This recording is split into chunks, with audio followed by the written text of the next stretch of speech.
Ali, Ali, Ali, Ali, Ali, Ali, yeah. I praise Allah for these lessons. I'm striving to be the message, and I thank Allah for His blessings. Ali was the circle 7.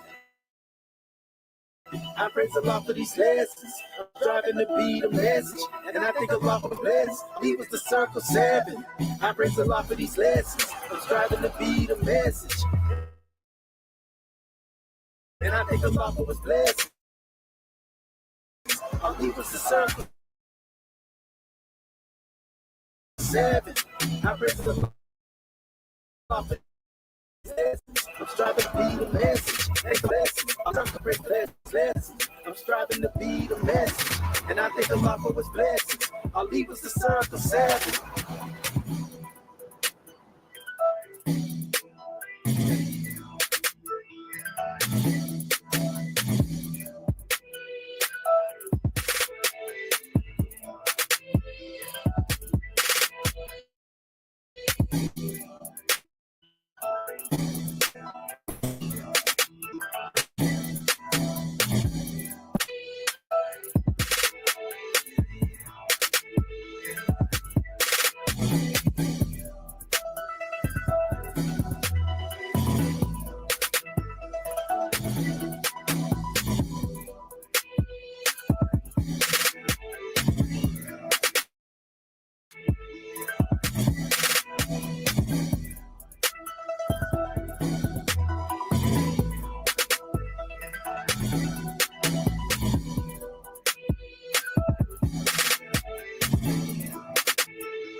Islam, Islam, Islam.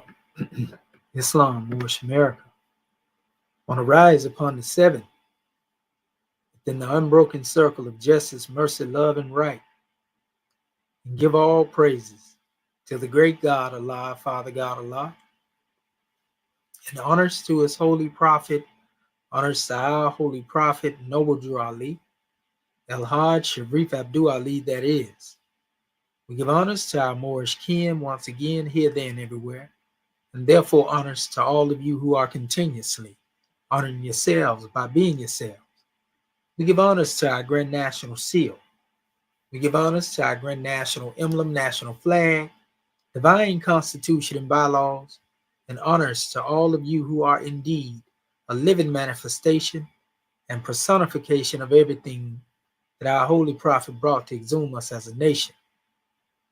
I have a measure to bring forth to our family, and we actually set this drawing out earlier today.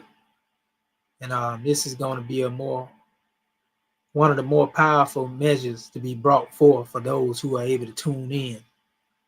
And it's concerning Akhenaten's Proto-Islamic monotheism.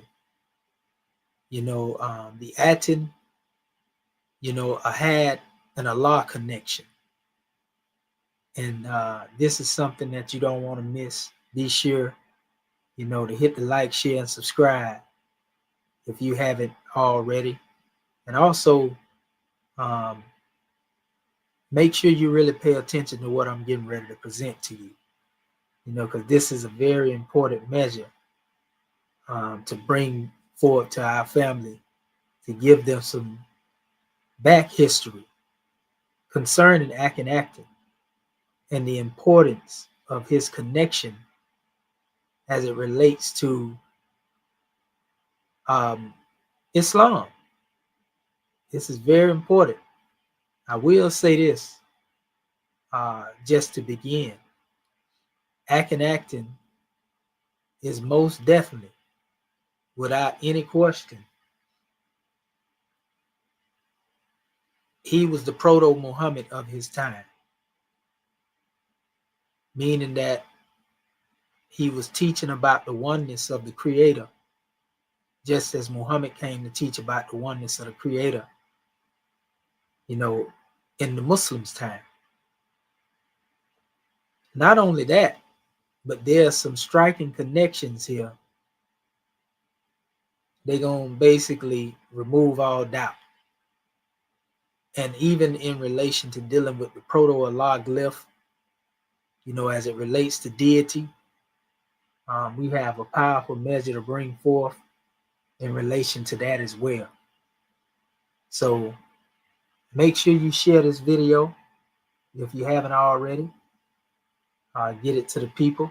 I know most of our people end up picking up, tomorrow if they don't get it now. But this is a very powerful measure.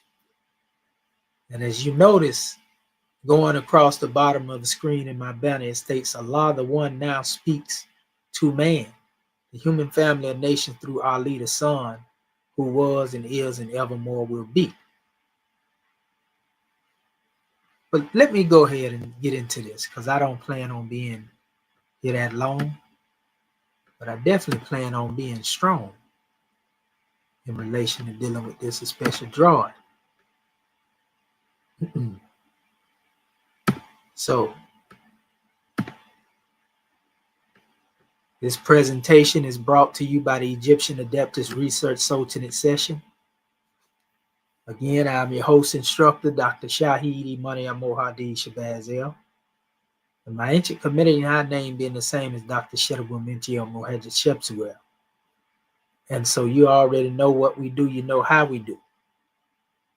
So to move forward with this presentation, let's go into our first slide and give you some insight. As you notice here, it states Neter equals Allah. For those who are not familiar with ancient Egyptian language, in ancient Kemet, it is known as the Metal Ray in Kemet. Most of you have heard about Metal Netta, which is what is referred to as the words of God.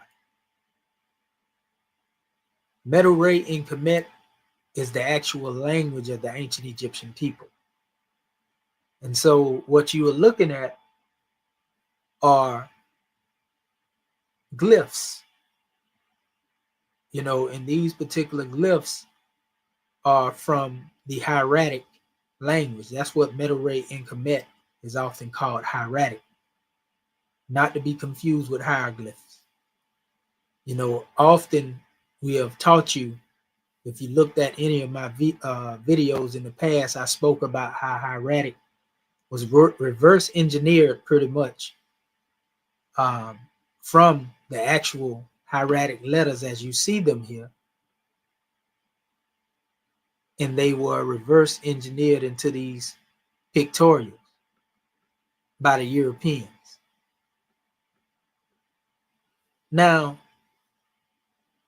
anybody that know anything about Gardenia sign lists, these are dealing with what we call people, places, and things.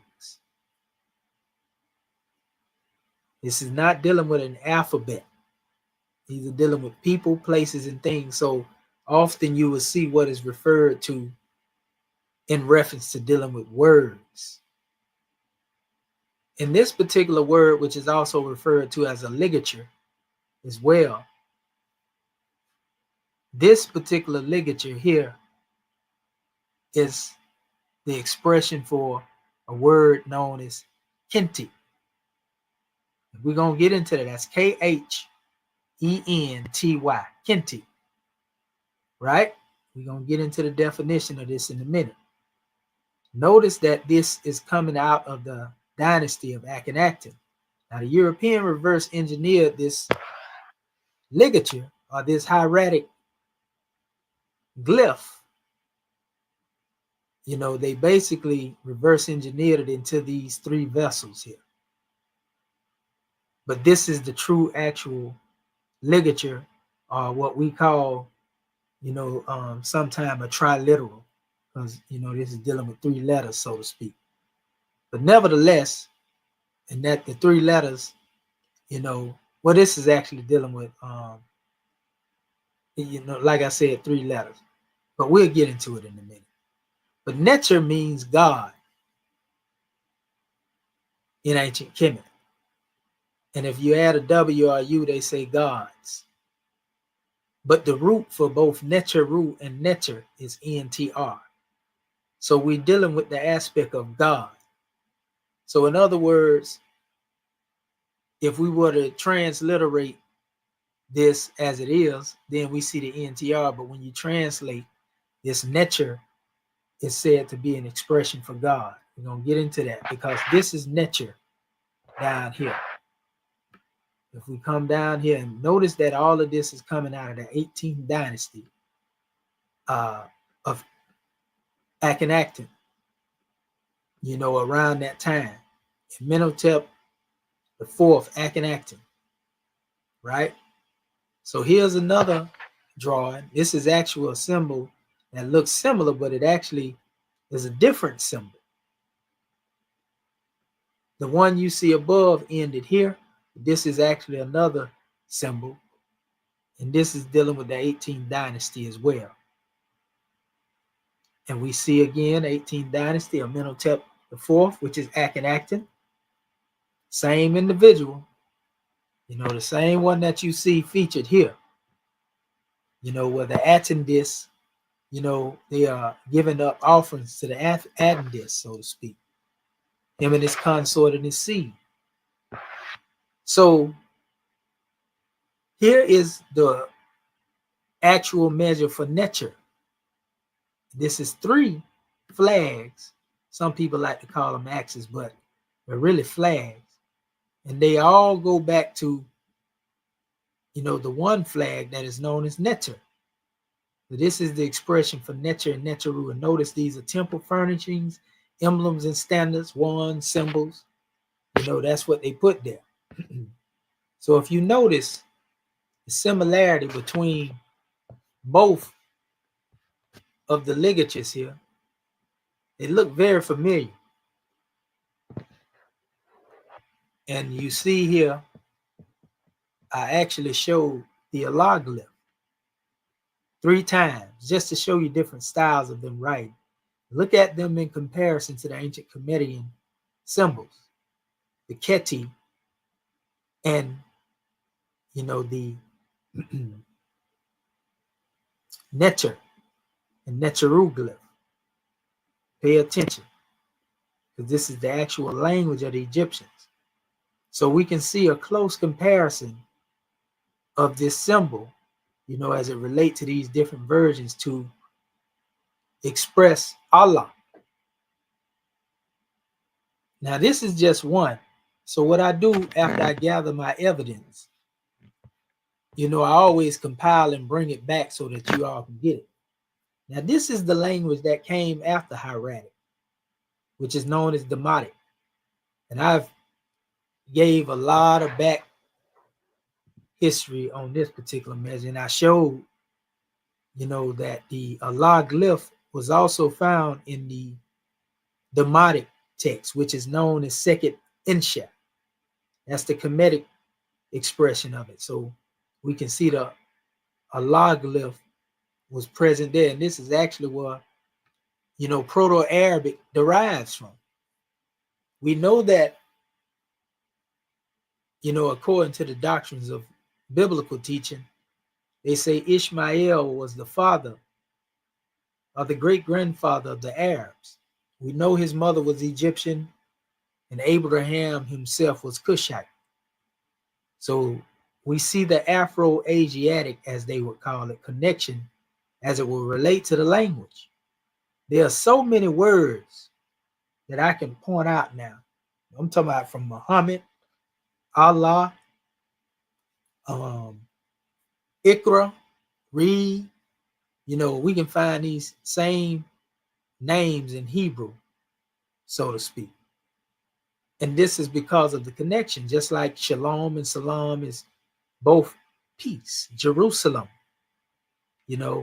Shalom, Islam, Salem, Salam, As-Salam, an attribute of Allah. There are a lot of connections between these things. Both Arabic and Hebrew have some Egyptian connections in their language, is what I'm getting at. And some of the words stick out more so than others.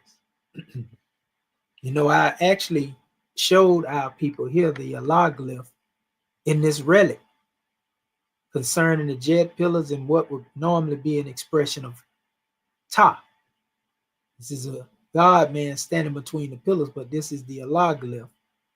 And so we showed this in Demotic as well. So not only in hieratic, which is older than Demotic, the real language of the Egyptians, just as Demotic is, but we can see the Proto Allah glyph right here during the 18th dynasty, of Akhenaten. Let us go a little further though. We're going to go a little further. I even showed here, because a lot of people like to mock the teachings of Islam and they like to say Allah is a moon god. And they often depict this picture. But what they won't tell you is that if you look, they'll say, well, this is a representation of the expression Ah, the arm. And I'm going to show that in a minute. And then in the hand, that is here, we see the Neter, or Neteru, is holding an all-seeing eye, or what we call the Wajet, in his hand. He expresses Ayah. They say this is the moon god. So we showed you the connection between the Ayah, Yah, La, Allah, Allah, and show you how it evolves all the way into the expression of Allah. This is a very powerful presentation that we get ready to bring you here, but we revisit these things so that you can see all the evidence that we have been able to compile concerning these things. This is dealing with the Kemetic origins of the Arabic glyph Allah, originating from the Demotic papyri of the House of Ta. Remember, I said this is where Proto-Arabic pretty much comes from. So if you see, they would also say Ah and Ra, as the expression of that. I'm going to go to that now. Right here, for example. The arm, they would say, represents Ah, right? We see the eye of Ra being held here. Now, we know this particular eye is called the Wajet, but we see Wajala in Arabic and Wajet in Egyptian, and the Wajet is the eye of Ra in Hebrew. The omnipresence of God and man is what it represents. Waj Allah is in Surah 2, Ayat 115 and 112 in the Yusuf Ali translation. And I got this commentary from there. And it says, Wajala is the transcendent essence of everything, or the inner reality of each entity. Wherever you turn, there's the face or reality of Allah. Holy Quran, Surah 2, Ayat 115. So right there in the Grand Quran, it uses the same word waj for person. Whithersoever you turn, our presence, there's the presence of Allah. In other words, this is placing, you in the proximity of Allah, Allah being at the essence of your being. But going back down here, dealing with the arm, here, holding the eye of Ra in his hand. Now, the letter R is interchangeable with the letter L in this language. This is the symbol for ayah that I was talking about earlier. We seen one standing up in this picture. See, ayah. This is the actual reverse engineer version the European came up with. Even here, these represent symbols. This is symbol supposed to be for Ra. But R is interchangeable with L. So instead of a Ra, it's La. So this is Allah. Just in the expression, and Noble Drew Ali often places his hand over his heart. That's a powerful demonstration. This is the Wolof version of Allah here. I went over this a lot of times. All of my measures are to give you some back history, and nobody has been able to debunk this. This is very important. Here's another expression where I have the same image. And if you look closely here, I just pretty much redrafted this expression that they had up here, but this is pretty much decoded. So I showed you how the L is interchangeable with R. So it's Ara or Allah, right? If you look at this, you would notice that's exactly how they spell Allah here. But this image came from the Ani Chef papyrus of Ani. And this actually is 3,300 years ago. And I showed the expression of dua of Allah because Amduat or the dua is the star. And this is a symbol of praise and adoration. So this is giving praises to, dua or Allah. See the giving, this symbol of giving praises to dua, Allah. All praise be to Allah. And if you look at the nature that is seated here, this is the same nature that's here. We can tell by the beard that's here. This is the same one that people try to mock the Muslims with and say this is Allah. They got the right idea, but the wrong concept. And so we found in our investigation that, the concept of making dua to Allah has Egyptian origins, going back over 3,300 years ago. Now, Allah, like I said, when you look at the element, if you were to replace the R with La, then you see Allah here. And this is known as variations of the field of peace or the plains of peace. In the Grand Quran, Allah talks about the soul being at rest and coming to rest, in its peace. We call this fruition on the three-step ladder in the Moorish teachings. And it's talking about in the religion of the ancient Egyptians, Allah, or the field of peace, was a field of peacefulness reserved for the souls of the redeemed. So we find that Allah represents a state of being, a state of existence to the ancient Egyptians.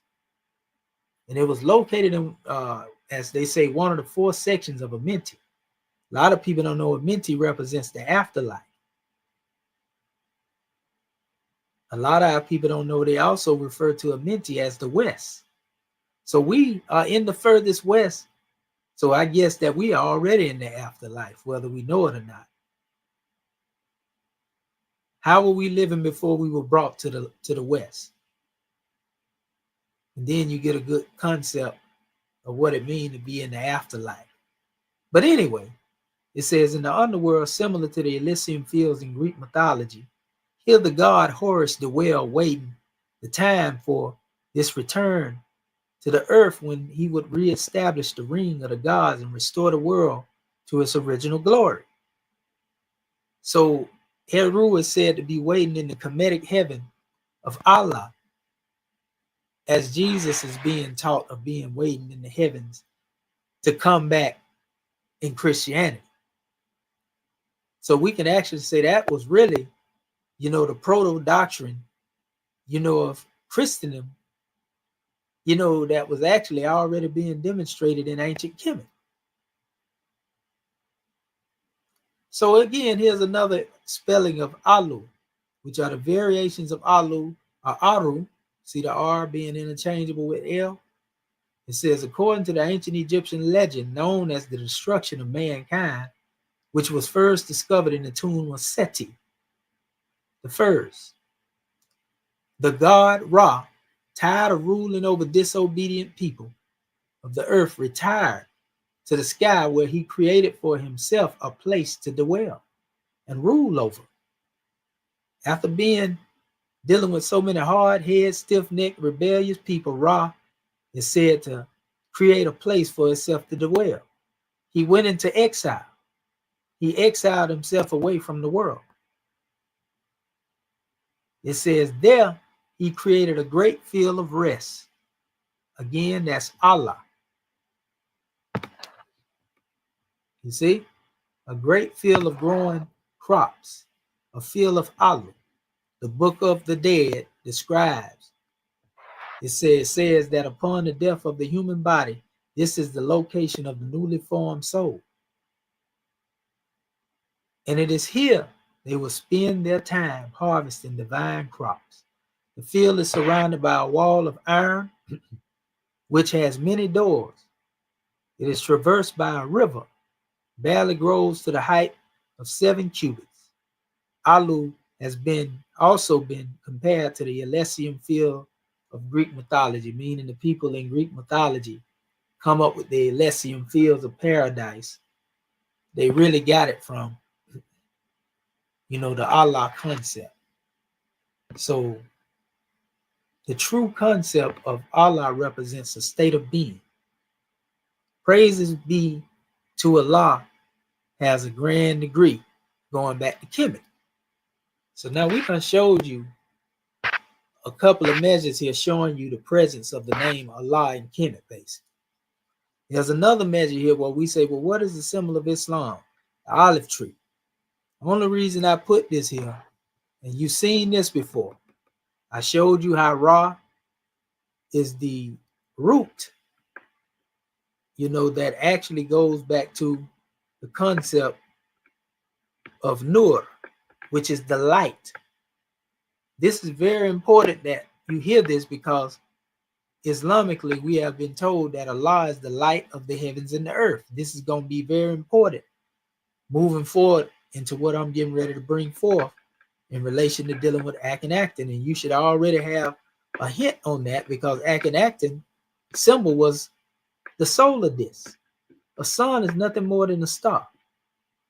But anyway, this is Surah 24, Ayat 35 in the Quran. Allah is the light of the heavens and the earth.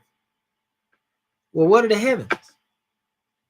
The heavens, in all actuality, represent the mind. The earth represents the body. So Allah is the light of the mind and the body. You know, and it goes into a parable. We know a parable has deeper meaning than what meets the eye, you know. And it talks about the niche, and within it a lamp, and a lamp enclosed in the glass, and the glass as if it were a brilliant star, lit from a blessed tree, an olive, you know, which is neither of the east nor the west. We already know our people come in different hues like the olives, from the lightest of the light, like you see over here, to the ripest of the ripe. So this olive tree of life in all actuality is symbolic to, you know, one that is not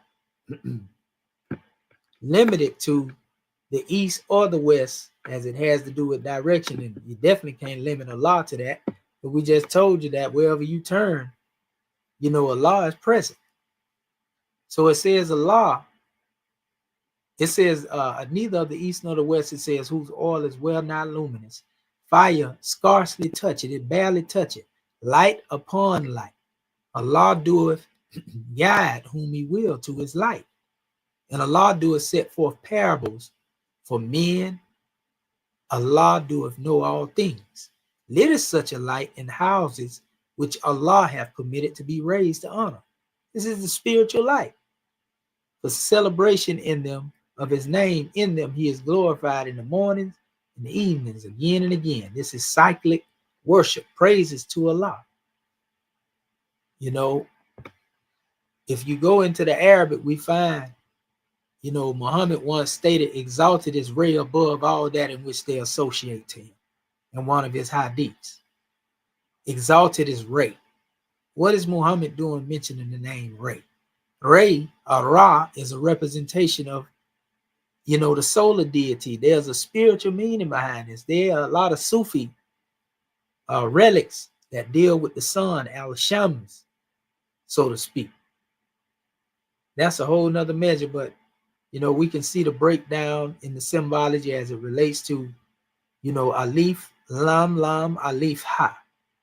You know, the Arabic letters which make up an English expression, arm, leg, arm, head. We've seen this before. I showed you the connection of what is being spoke of here when it talk about the niche and with it in a lamp, and the lamp enclosed in the glass, and the glass as if it were a brilliant star. The niche is seen right here at the base of the flame. The ba is the lamp, within the lamp, enclosed in a blessed star. This is the glass. This represents the Sahu, flesh divine. So this is spirit, soul, and body. That's what this is synonymous with. That's why we say the higher self is spirit clothed with soul, made in the form of Allah. You see, Allah speaks to man through man. Look, the light is Ray, or Ra, spirit clothed with soul. Right here. We have the eye here. This is the Arabic, and the Arabic root of Rah is R-A-R-A-H. Raha, or Ruh, is also connected with that. And we know spirit is Ruh. So the light of the heaven, the light of the mind is Ruh. Ruh Allah. Allah said he breathed it into man of his Ruh. I also showed our people here A'ul, which is a change again on the R. You know, the R again is interchangeable with the letter L. So we have A'ul, A'ullah, A'ullah, right? All plus A equals Allah. And they said this is the name of a God, right? To rejoice. Remember I was telling you about that earlier? Yeah, again, is that image of Allah, you know, showing the and the Ra expression, Allah, Ara, you know. So you got the right idea when you go to talk about Allah in relation to that nature, but you have the wrong concept. So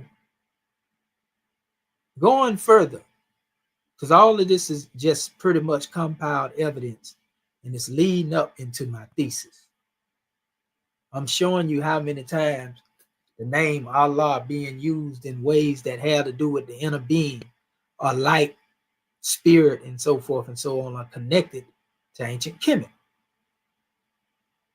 It says the Sufi adepts teach that the Al-Ullah, which is similar to this word up here, Al-Ullah, right? And their status, sometimes the physical external body, which is Zahir. Zahir represents the exoteric or the exterior, so to speak. Bati represents esoteric or the inner. So it says the Sufi adepts teach that the Alullah and their status, sometimes the physical external body, Zahir of the Alullah, it says is so weak that even if a mosquito were to bite them, they would be distressed and disturbed. However, the internal condition Batin is such that it contains the 7 heavens within itself. That's the internal, the esoteric you. It says, therefore, one cannot truly estimate the power and the vastness of the internal condition, Batin, of the Alullah. In terms of the level of their physical beings, they are with the rest of creation. But in terms of the level of their souls, they are constantly in the presence of Allah. So even though you think that you may be this physical body, in essence, you are constantly in the presence of the great God as it relates to the spiritual light that is within you. So it says, so why then would their souls not be able to encompass the 7 heavens? The average intellect is not capable of truly recognizing the status, position, states, and conditions of those that are in the proximity of Allah, meaning those who actually demonstrate from a level of being finite or finite in their thinking.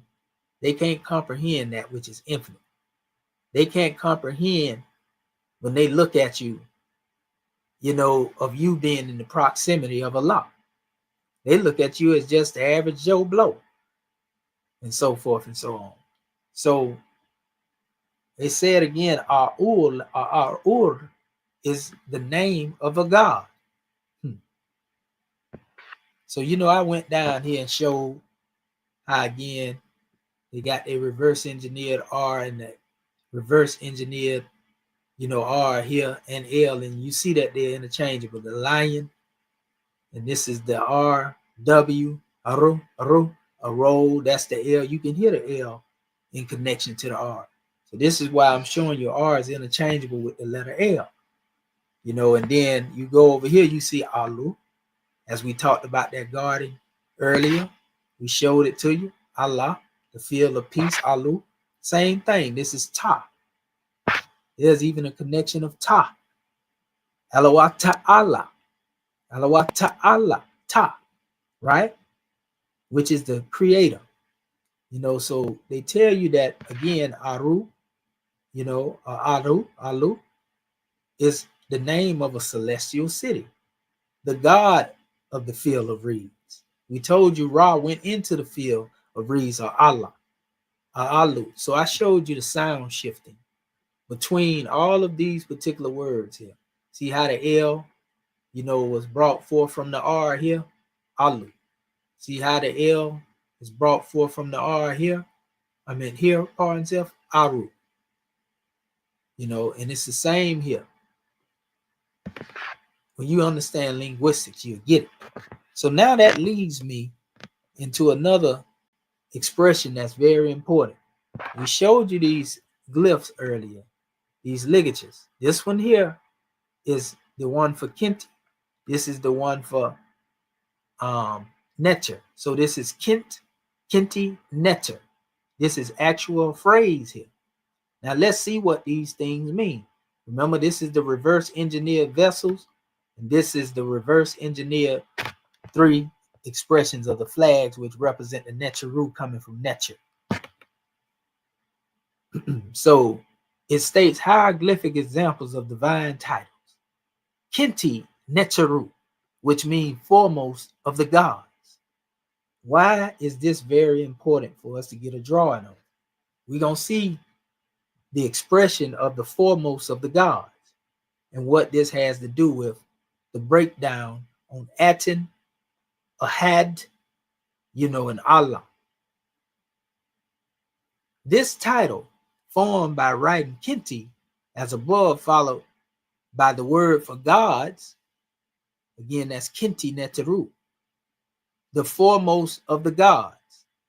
So it's one thing to speak of God, but this God is the foremost of the gods.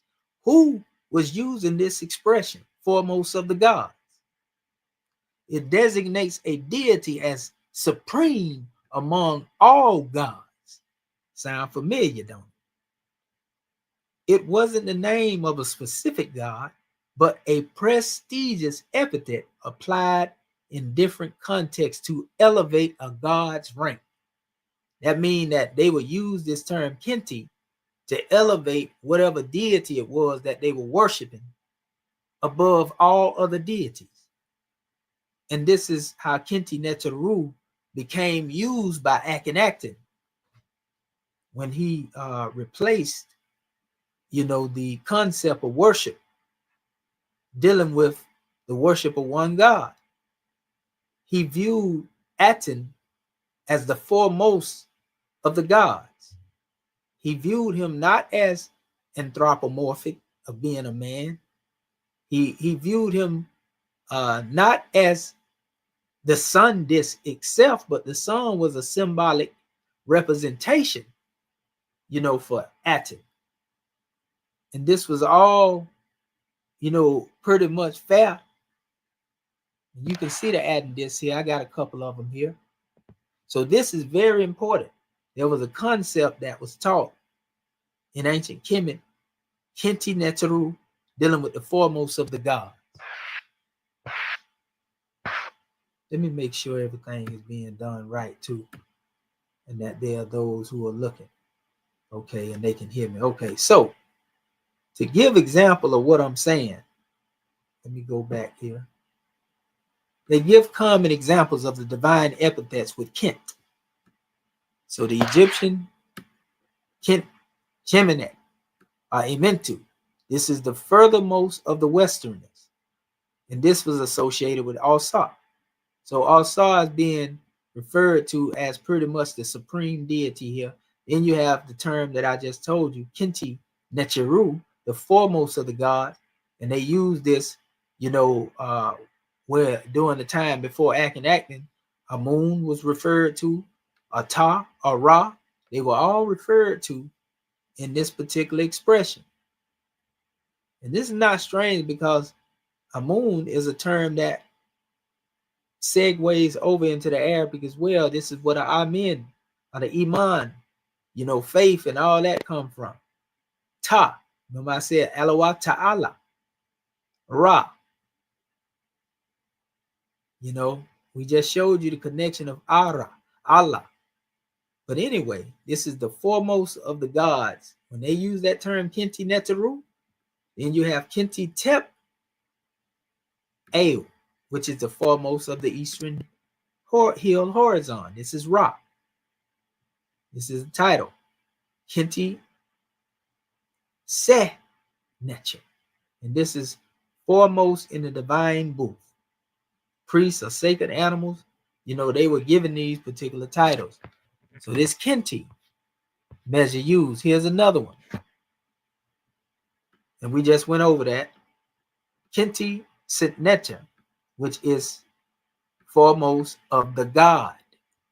Another fascinating epithet is Kinti Sinecha, written as Hinti Sheneta, meaning the first hall of the god, or foremost of the god. So this is dealing with the foremost God, foremost of God himself.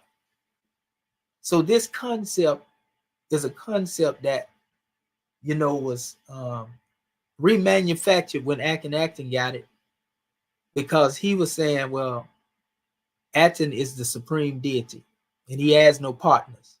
So the concept of being no partners with God, as we see it in Islam, in the Proto form and expression, Akhenaten was teaching this. Now let's look at Akhenaten. It is said that he was one that had became hated, for what he did when it came to changing the disposition of worship. This is the same with Muhammad. He became hated in Mecca during his time. So we can say Muhammad was the Akhenaten of his time, And Akhenaten was the Muhammad of his time. Check us out. Comparative chart here. So we compared these elements. Aten, Ahad. I seen pretty much the connection between the sound shifting because T is interchangeable with the letter D. Aten, Ahad. So the concept in the title, Aten here, we see this is ancient Egypt, 18th dynasty, Akhenaten. So not only do we see that the Allah glyph was found in the 18th dynasty of Akhenaten under two different expressions that come together to bring the title of the foremost God on the manifest, but listen to what it says, literal meaning, solar disk, radiance. Theological function, elevated by Akhenaten as the sole source of life and creation, universal sustainer. What is the parallel? Aten and Ahat, Kuhu Allahu Hat, parallels Ahat in the singularity, universality, and anticipates Allah as the Lord of all the worlds. So we see the connection between Ahat and Aten, right? All this is dealing with sound shifting, etymology, and so forth and so. So here's Ahat, Arabic, Quran, Islam. One, unique, right? Declares Allah's indivisibility in the oneness, Kuhu Allahu Ahad. Parallels Aten in rejection of multiplicity, because Akhenaten rejected the multiplicity of deity, anthropomorphism, and he dealt with a supreme God. So this resonates with Kenti Neteru as supreme, the foremost God, the one, the unique. So you see we going back and forth between these.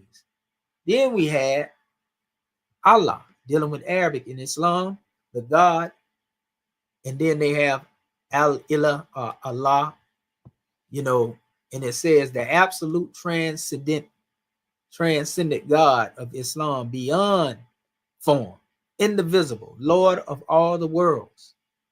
Culmination of the theological principle, Akhenaten begin with Aten. These are my comparisons here, right?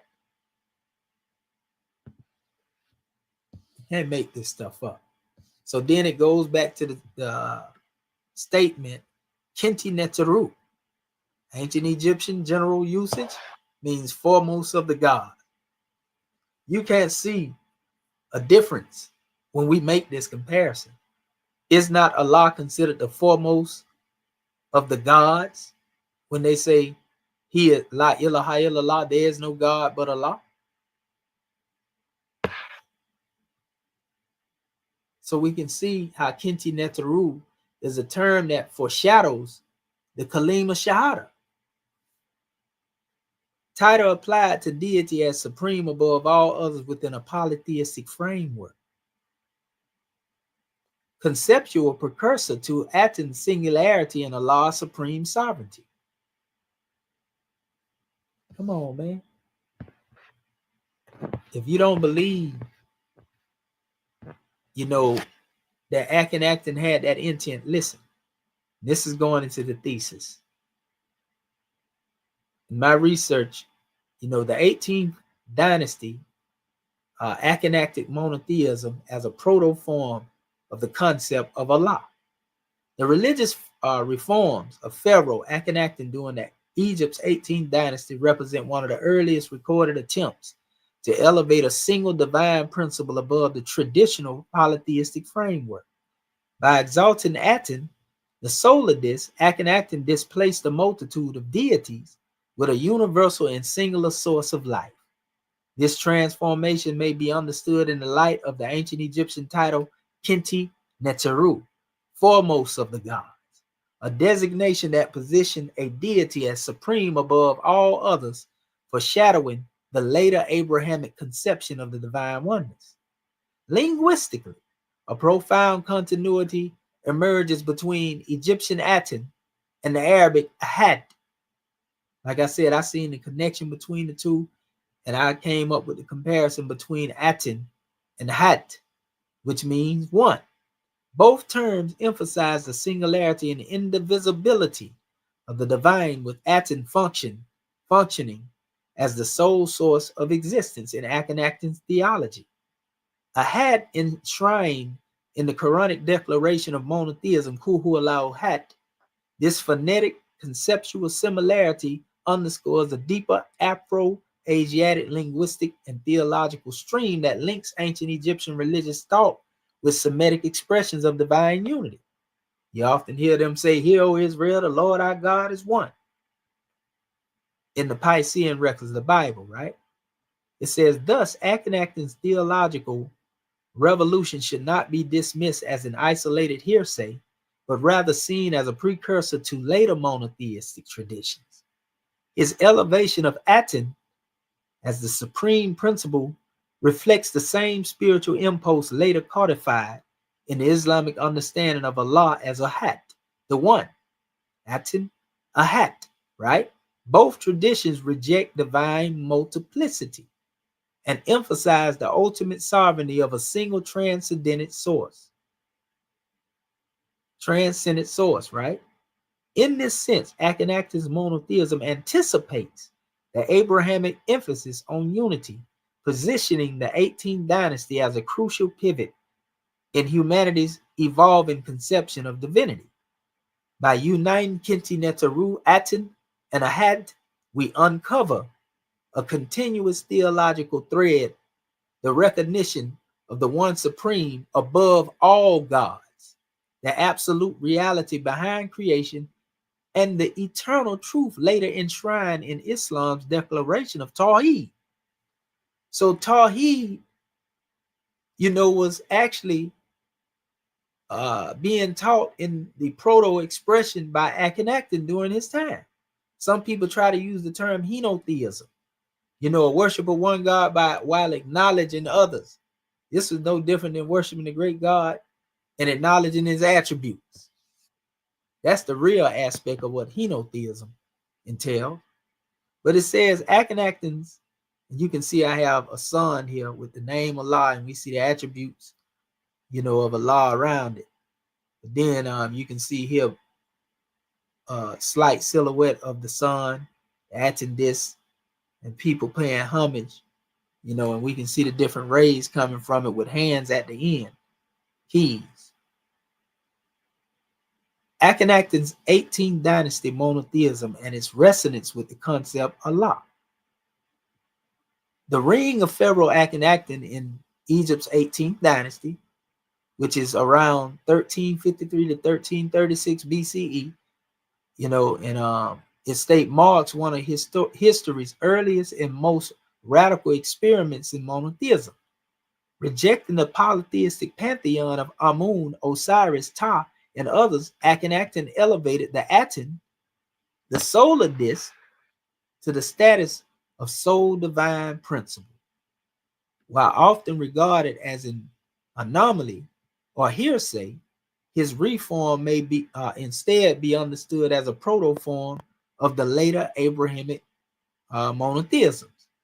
This thesis explores the parallels between Akhenaten's Aten, the Egyptian title Kinti Neteru, foremost of the gods, and the Quranic conception of Allah as Ahad, one, revealing a deep linguistic theological continuum. Powerful. Powerful. We not only showed you the Allah glyph coming from the 18th dynasty, but we are showing you Akhenaten's proto Islamic monotheistic teaching. Here again we have it. Historical context, Akhenaten and Atenism revolution, the Atenist revolution. Akhenaten's reforms dismantled centuries of religious tradition centered at Thebes. This is what Muhammad did. They was worshiping at the Kaaba. They had all types of items and everything in there, and idols, but Allah was still recognized as a supreme deity even during the time of pre-Islamic Arabia. We got a paper on that in here. It's a whole paper, what we just took the first measure. It says he closed temples, redirected wealth to his new capital, Akhenaten Martin Amana, and exalted the Aten as the source of all life. Hymns from his reign portrayed the Aten not merely as a solar body, listen, but as a universal sustainer of creation, whose rays nourish all beings without distinction. The sun shines on the righteous and the wicked people. In adopting this theology, Akhenaten shifted divine identity from anthropomorphic gods to an abstract singular principle. While scholars debate whether Atenism was true monotheism or henotheism, supreme devotion to one God without denying others, the rhetoric of exclusivity, there is no God beside him, aligns closely with the later monotheistic traditions.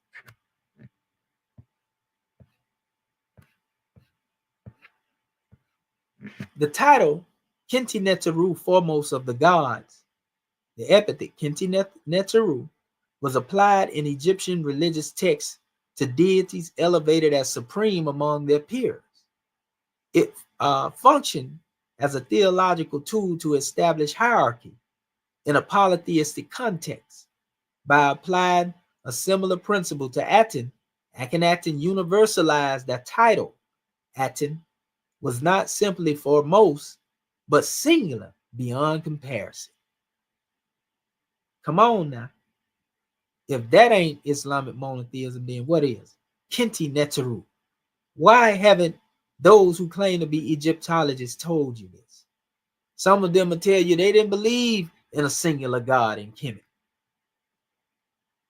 But anyway, it's Akhenaten universalized the title. The Aten was not simply foremost, but singular beyond comparison. The linguistic framework foreshadows the Quranic instance that Allah is Al-Ali, the Most High, and Ahad, the One. The Egyptian conceptualization of a deity surpassing all others set the stage for the radical idea of abolishing divine multiplicity altogether. So before Muhammad said there's no God but Allah and he has no partners associated with him, Akhenaten had already made this claim in ancient Kemet. Linguistic renaissance, Aten and Ahat. The Arabic word Ahat and Aten. The comparison between Aten and the Arabic Ahat reveals striking similarities. Phonetic overlap. Remember, I was telling you D interchangeable with T, right? Both words share a vowel consonant structure with the central TND phoneme shift common across Afro-Asiatic languages. In Egyptian, Aten carried a Semitic feel of radiance and unity. In Arabic, Ahad carries the theological feel of indivisible oneness. Semantic parallels. Aten was conceived as the universal source, the unifying power behind visible creation. Ahad in the Quran emphasizes Allah's absolute indivisibility and singularity. Say He is Allah the One. Qul huwallahu ahad. Aten, at. Eternally of oneness, both terms negate multiplicity. Aten erase rival deities. Ahad negates associating partners. Shirk, with Allah. This resonance suggests that Atenism may represent an early crystallization of the same Afro-Asiatic religious impulse later codified in Abrahamic scripture. Israel, the Lord our God is one. Again, theological parallels. Aten and Allah, universality. Akhenaten's hymns emphasize that the Aten gives breath to the Egyptians and foreigners alike. So Aten was not only one that welcomed those who were of the Kemet, the Kemites, but also foreigners were welcome to worship Aten. This worship was not just confined or limited to ancient Kemet. So it says, Akhenaten's hymns emphasize that the Aten gives breath to the Egyptians and foreigners alike, anticipating the Quranic idea of Allah's Rabbil Alameen, Lord of the worlds. Immateriality, unlike anthropomorphic Egyptian gods, Aten was abstract, represented only as a radiant disk. Similarly, Allah transcends form and imagery, exclusivity. Aten's text declared, O sole God beside whom there is none, echoing the Quranic Shahada, there is no God but Allah. So in the teaching of the Atenists, Akhenaten taught, O sole God besides whom there is none. There is no God beside Aten.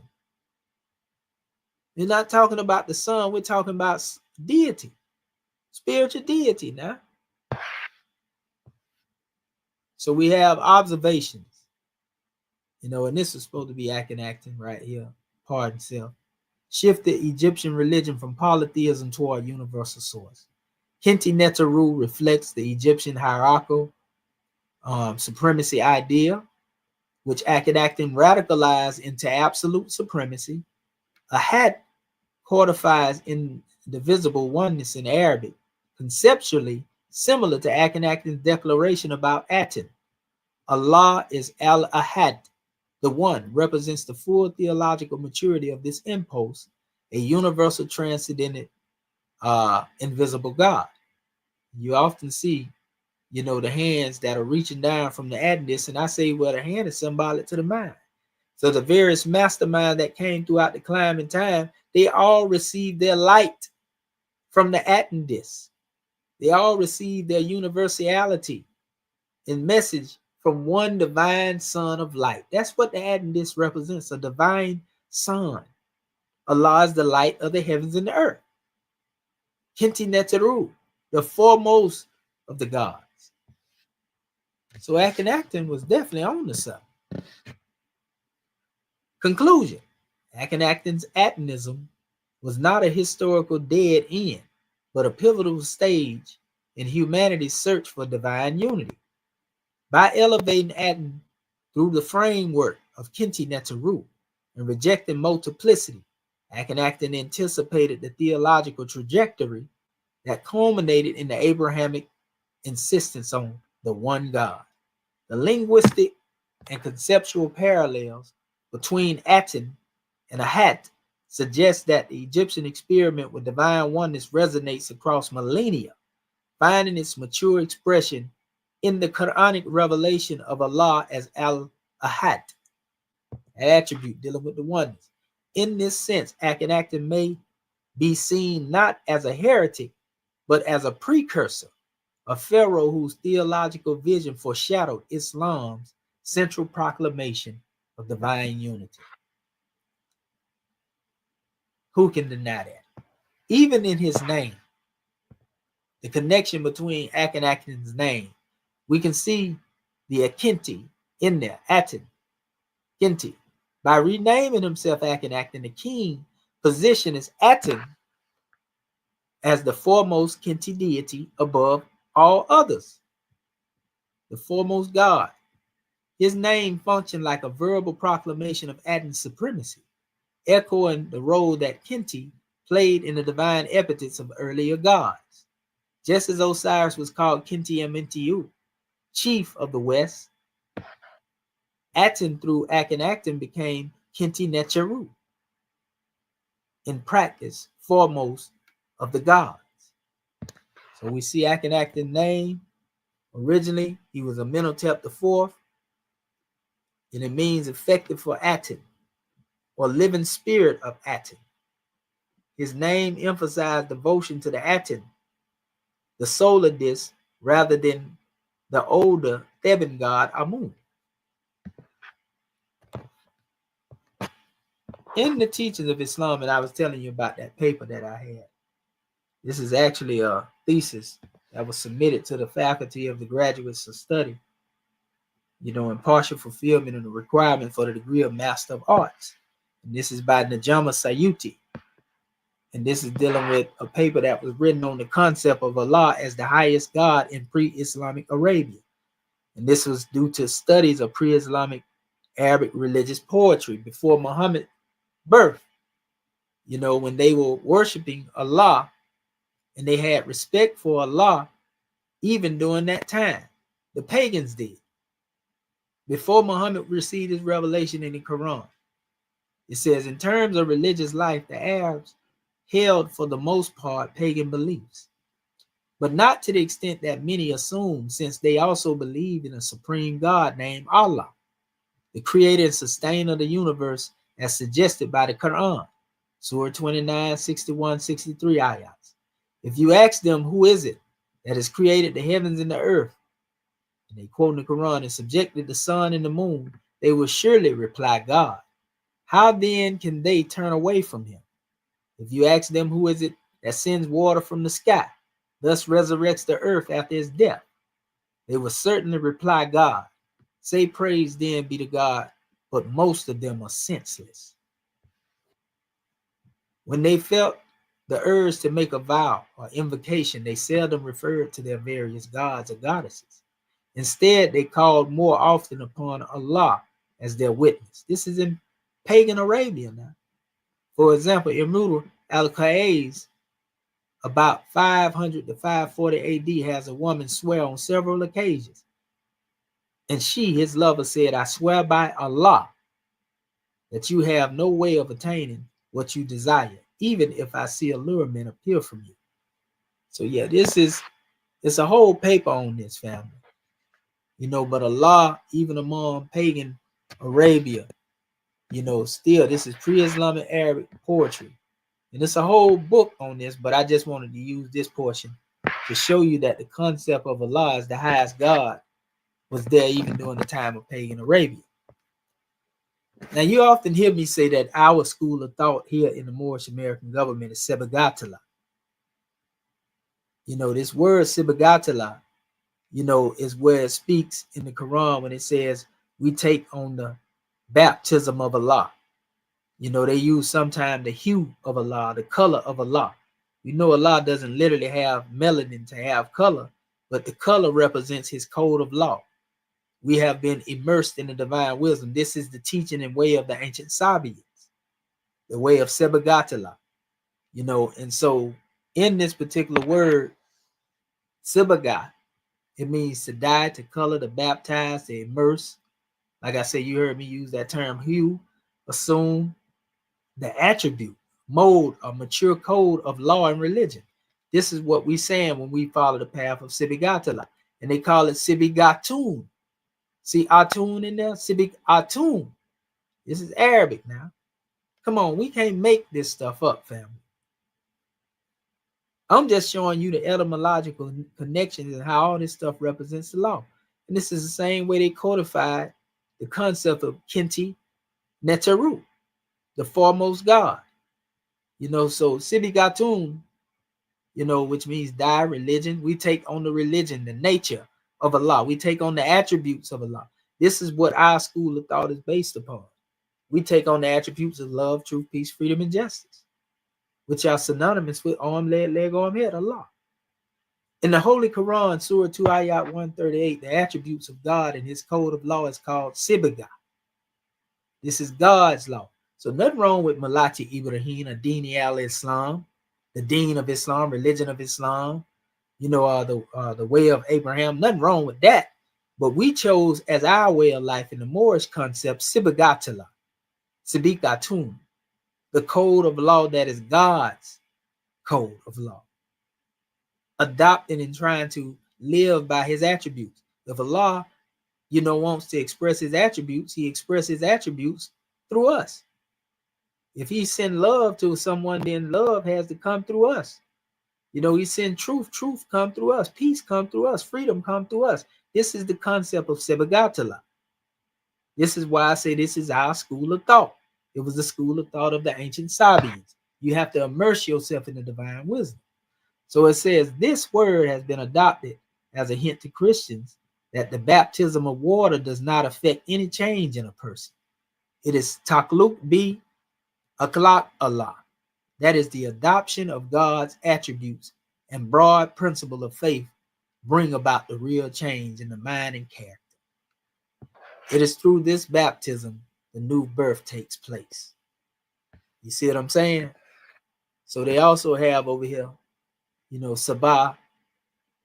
This is further in going into the definition. Sibikhun, which is condiment, sauce, relish. And I always like to joke, savior. What good is the salt if it's lost its savior? This is the sauce. Everybody talking about they got the sauce. This is the real sauce, the attributes. See, Sibikun, Sibigatun again, hue, attributes. So when they say we take upon the hue or the color of Allah, we take upon the attributes of Allah's law. This is the same of that was being taught, by Aten. You see? So we know who we worship. We know how to worship. There are some documents dealing with what we call social duties that are pretty much the same documents in Unto Thee I Grant. And this is the author of those documents, Sri Ramanthiro. He is the author. But in his preface, listen to what he states. He said, it was natural for those in Tibet to attribute the manuscript to one of their great writers, such as Confucius or Lo Kun. Because you see this brother is Asiatic as ever. But watch this. It says, but in the light of modern research, and especially in the light of revelations made by the excavations in Egypt and Jerusalem within the past 100 years, and since 1749, when the Tibetan copy was translated into English, this is how we know our prophet got his teachings from India. It says Tibetan copy was translated into English. We can plainly see that the original manuscript was not written by Confucius or anyone of his time or nation or beliefs. There's every indication throughout the work, as it appears on the following pages, that it was written by Amenhotep IV, Pharaoh of Egypt, during the years of 1360 to 1350 BC, or thereafter by some or one of his successors in the great school of mysticism which he founded in Egypt. That's Atenism. That's that monotheism that I'm talking about. It says reference to any encyclopedia will reveal the fact that this pharaoh upset the priesthood teachings idol worship of Egypt by establishment of monotheistic mystical religion. And every authority on the history of religion points to him as the first man in civilized world to proclaim the belief in one God. And he has been rightfully called the greatest modernist of all times. He established a code of secret brotherhood based upon this mystical religion in the city which he founded named Akhenaten. And it says, it goes into recent translations of the writings discovered on the walls and columns of Mystic Temple in Egypt show, for instance, that he was the author of those beautiful passages which are incorporated in the Christian Bible. As hundreds of the fourth of the Psalms, many sacred writings of the East have been very definitely traced to his school and brotherhood.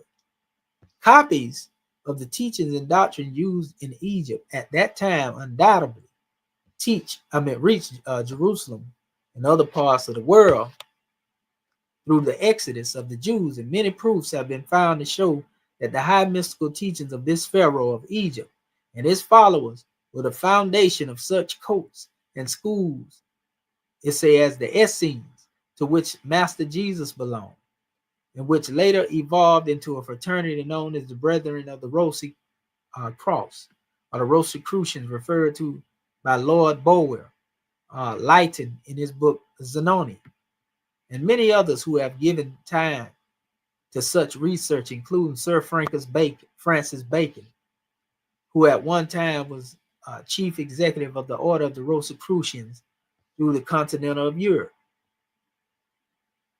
So, it's telling you that, and this is pretty much the preface, the introductory aspects of Unto Thee I Grant. This is Unto Thee I Grant, where they say the prophet got some of the teachings from, but they're telling you in Unto Thee I Grant that these teachings that we have, that we call our teaching, that deal with social duties, marriage law between man and woman, and it's a whole bunch of different drawings that we have in their religion about the soul, and saying that these are the teachings. This is an Asiatic. Instead of saying they come from Buddha or Confucius, he say that these teachings unto the Agramp came from Akhenaten. And so if Prophet Noble Drew Ali, dealing with the circle 7, deal with the 18 missing years of the life of Yehoshua in Kemet, that would make the circle 7 a truly Kemetic book, because he was in Kemet the whole while. And then he went to other places. But he was raised up in Kemet from the time he went there at the age of 12 all the way up to 33. And then, so all of those texts that we have dealing with, even, our adept degrees, all of this is Kemet. So the Circle 7 is a Kemetic book. It's an Egyptian adept manual. Powerful. And some of the same principles Akhenaten produced, they are in our Circle 7. We have here Keti. This is Keti here. Keti actually have written documents. Notice how he has his right hand over his breast, and his left arm is down, just like the prophet. So Prophet Noble Drew Ali was truly Egyptian adept master, people. Everything he had comes straight out of Kemet. Who else can bring these things to you but us? A lot of people scared to talk about this, or they try to keep it as a secret. Listen, Keti, also written Keti, or Ketiu, is an ancient Egyptian personal name that appears frequently in the Middle Kingdom and first intermediate period of history. Its meaning is debated, but Egyptologists generally translate it as the strong one, or he of strength, derived from the root kent, strength, or body, thing, substance, sometimes also associated with the body or that which is enduring. Yes, talking about that Bactrian camel of endurance, the tribe of endurance. Since Kent, the Egyptian, means thing, object, body, a matter of fact. They take a strong presence when you take your place among the affairs of men. Prophet said he needs strong Moors because he was strong. In essence, the name Keti carried the connotations of strength, endurance, or possession of substance. Fitting title for rulers, scribes, and nobles. So the prophet was demonstrating that Keti degree. Strong one, he is strength. For those who would like to know, my citations and primary sources supporting his thesis, is dealing with Akhenaten and Aten. The great hymn to Aten, Amarna in the tomb of A, a primary text where Aten was praised as a sole god besides whom there is none. You can look that up. Accessible translations, Mary Lichtam, Ancient Egyptian Literature, Volume 4, University of California Press, 1976, Great Hymn to Aten, shows some of this same thing. Boundary of the stele of Aten, the Amarna stele, royal proclamation that defined the religious program exclusivity of Aten. C.N.D.G. Davies, The Rock Tombs of El Amarna, Egypt Exploration Fund, various volumes, translations. Again, Lichtam, Volume 2, Allah and Ahad. This is the Quran, Surah Ayat 112. Surah 112, Ayats 1 through 4. Suratul Ikhlas, Kuhu Allah Ahad, Mechanical Declaration of Divine Oneness. Then we have more here in the Quran, Surah 2, Ayat 163, 6, 102, 20, 14 verses affirming Allah's singularity and transcendence. Kinti Netaru, foremost of the gods, in comparison to Kuhu Allah Ahad. Lexical attestations, Adolf Erman, Grapo, Wardenberg, Egyptian. Entries of Kinti usages are divine epithets. That's where we get that from, Kinti Netaru. We also have comparative uses of the New Kingdom temple or tomb inscription where deities receive foremost epithets to denote the supremacy within a polytheistic framework. Parallels to Kinti, Neteru, again, foremost of the Westerners for Osiris, illustrate the structure and function of the Kinti epithets. Notes that anchor the comparison, exclusivity language. The great hymn includes lines like, O sole God, besides whom there is none, mapping closely to the Shahada's negation of partners. In the Quran, Surah 112, and dealing with Ahat. We also have here universality. Aten nourishes Egyptians and foreigners alike. The great hymn of the Quran names Allah as Lord of the worlds. So the comparison of Aten nourishing Egyptian and foreigners is a comparison, to that of Allah being the Lord of the worlds. Formlessness. Aten is represented abstractly as a radiant disk. Islam prohibits anthropomorphic images for Allah. Then we have from foremost to only.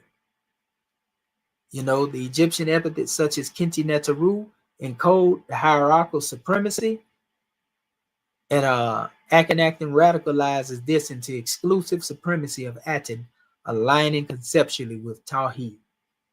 So, that's my presentation in reference to dealing with this special drawing, on the oneness and the foremost deity, but we can't get past this here.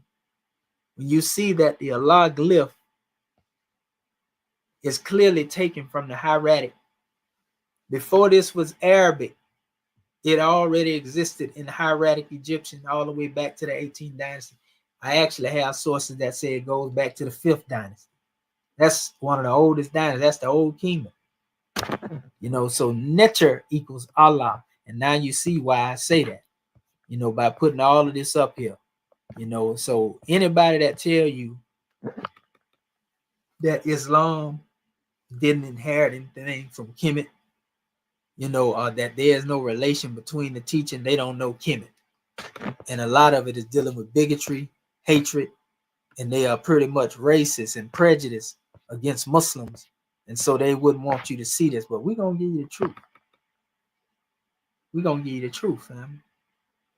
So you ask yourself, is there a relation between Aten, Ahat, and Allah and his oneness? You ask yourself that question. You ask yourself, where this proto-glyph came from. Huh? Come on, man. Stop playing.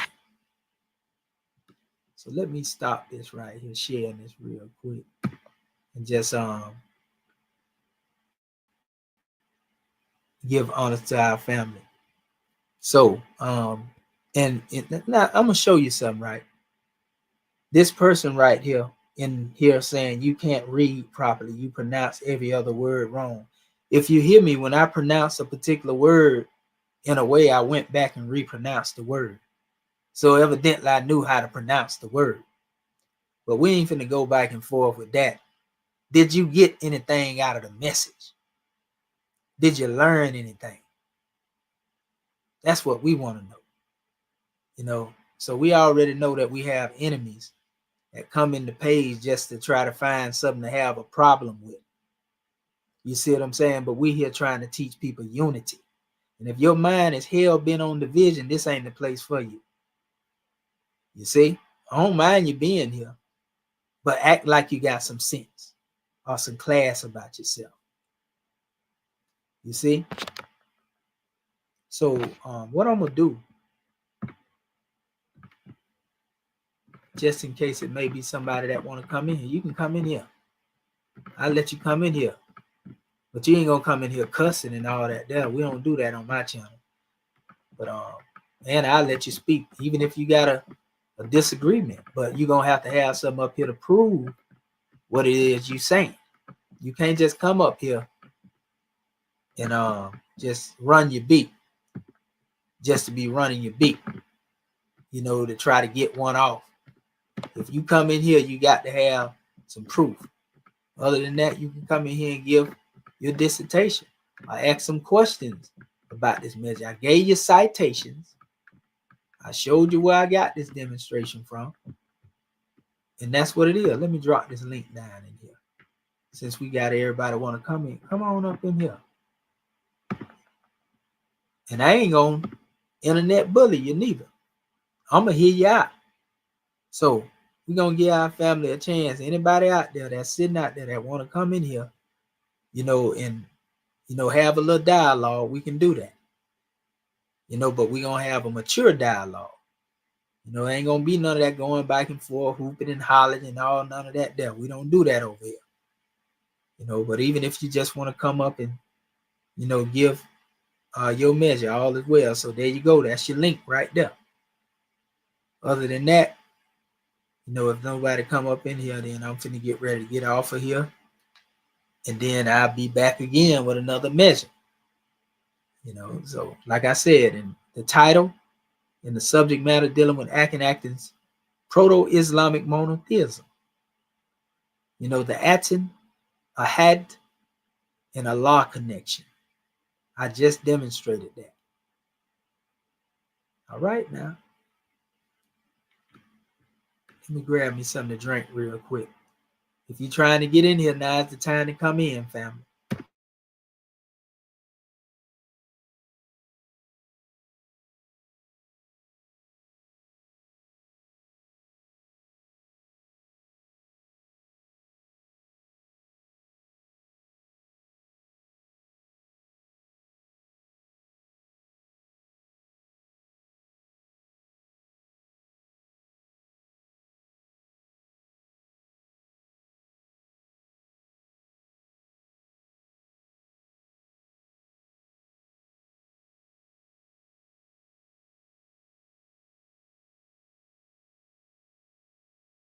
Okay, so we don't have anybody that want to come in with any questions or comments. Going once, going twice. You're thrice blessed. My casa, su casa.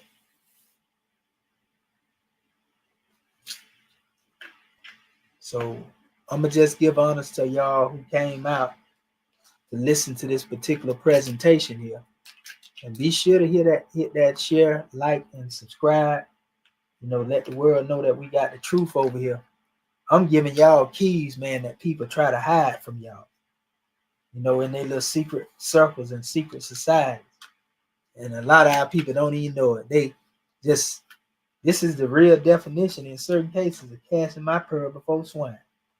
Not you all that come here faithfully, but I'm talking about, putting all this truth out here, and people don't even know what I'm trying to give to them. Some too busy trying to have hatred for a Muslim, and some, just trying to grab little tidbits here and there, and then go and do what they will with the information. I seen that too. People take my information and go try to remix it. That's all good and well too. You can do that. I ain't got no problem with that. But that being said, being that nobody has come up, or attempted to, I'm gonna go ahead and shut this demonstration down. But go back and watch it. Like I said, we done proved to you all, that Akhenaten's Proto-Islamic Monotheism, concerning Aten, Ahad, and Allah has a connection. So we'll see you the next time, in our next measure. And we just encourage our family to keep your head up, stay on point. And I ain't did it in a long time, so what I'm gonna do, I'm gonna go ahead and leave our family with a little trite. Since everybody like it, I might as well let our people hear it.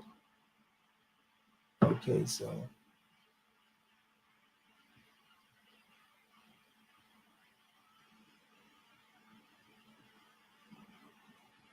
give me 1 second, family.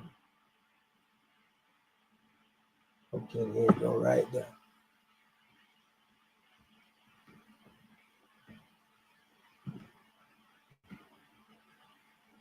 Give me a second to share it and we'll be all right.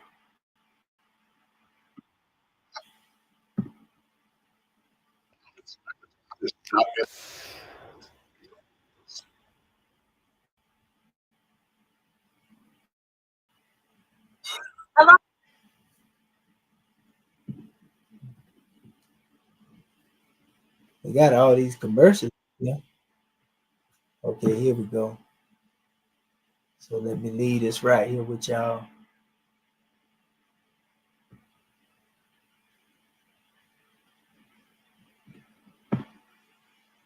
Share the screen, share the sound. Okay.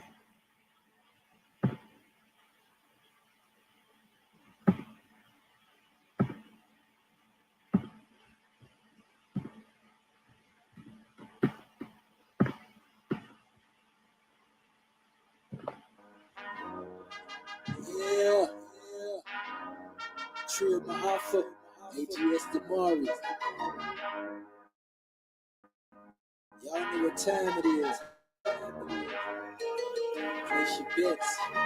Source off the shitter. Alpha really be done.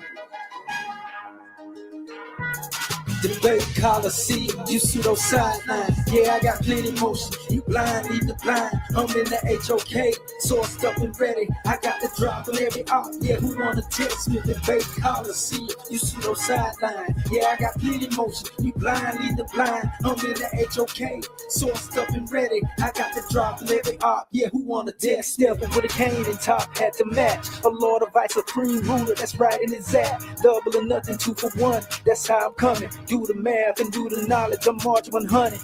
And I stay rapping at 5. Who wanna see me live? Got a murder man vibe. Bodies in my archives. When I up my source, just up the score cause it's a rap. And I be that morph. You don't remember he was cap called blabber lacking in his babble. Ran down on him. The real driller from Manila. I stood over homie. I took his fares. He was fake and he was false flag. And I'm here to rep that right way. And I'ma keep spazzing. Behind my people I stand on business. Yeah, I'm crashing out. And if you cross my golden path, yeah, I'm flashing out. Got a bucket list of future bodies in my inventory. My peer reviews are undisputed. You can keep the glory. Every appeal to authorities just to cry for help.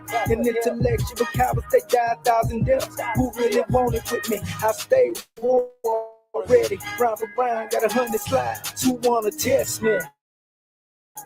Debate Coliseum, you sideline. Yeah, I got plenty motion. You blind, lead the blind. I'm in the HOK, sourced up and ready. I got the drop on every op. Yeah, who wanna test me? Debate Coliseum, you pseudo sideline. Yeah, I got plenty motion. You blind, lead the blind. I'm in the HOK, sourced up and ready. I got the drop on every op. Yeah, who wanna test me? Godfather green light, I'ma whack 'em all. It's time to clean up the platform and tax 'em all. Know it like you owe it. The elder sent me for it.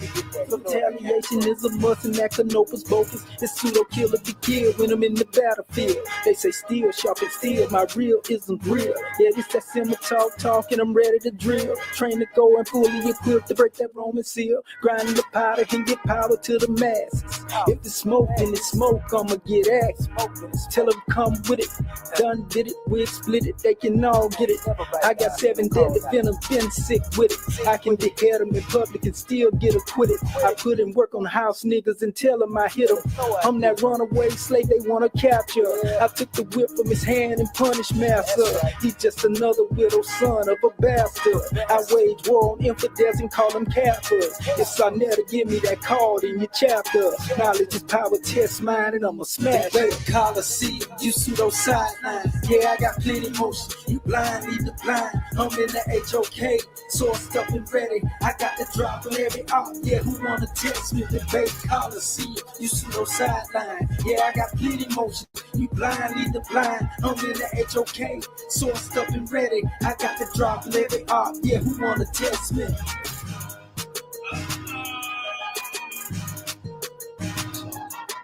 Come on, man. Y'all gotta stop talking when I'm putting my sound effects on. I'm saying oh for a reason. You see that young champion, the future champ in the building, god damn it. He ain't afraid to pop up in this room, huh? He ain't afraid. Y'all playing yourself. That's right. Yeah, what you talk that talk.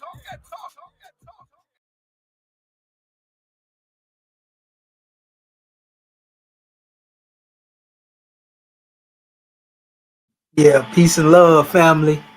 No,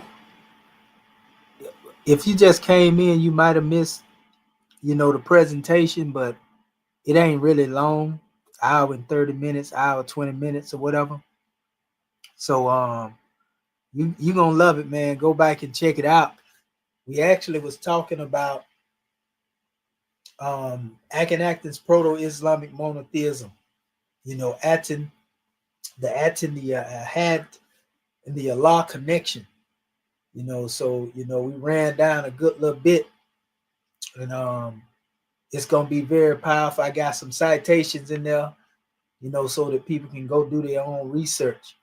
Because I really found a niche in seeing that Akhenaten actually taught pure monotheism. And we found that Kinti Neteru, actually means foremost of the gods. This was their, declaration, their Shahada declaration, pretty much. In fact, let me see real quick. I'm gonna go in here and show you some of the slides that I was dealing with. That's the actual raw presentation. We went into showing the Allah glyph, the proto Allah glyph, showing how Neter actually equals Allah. And we showed how the word Kinti and Neteru, because that's what these represent here. This is the hieratic expression of Kinti, and Neteru deals with foremost of God. So it ain't strange that these symbols that were used in the hieratic, are the protoglyphs that later becomes Allah, in the Arabic. And we're talking, thousands of years before Muhammad even came forth. And then I went back and I took them back over these, Brother Marquis, showing them how even in the Demotic language, the second insha, just like we had it in the Metal Ray and Kemet, what I just showed you a few minutes ago, we were showing that the Allah glyph was found in the Demotic. And then I went back and took them back into the breakdown on the Allah as it relates to Ara.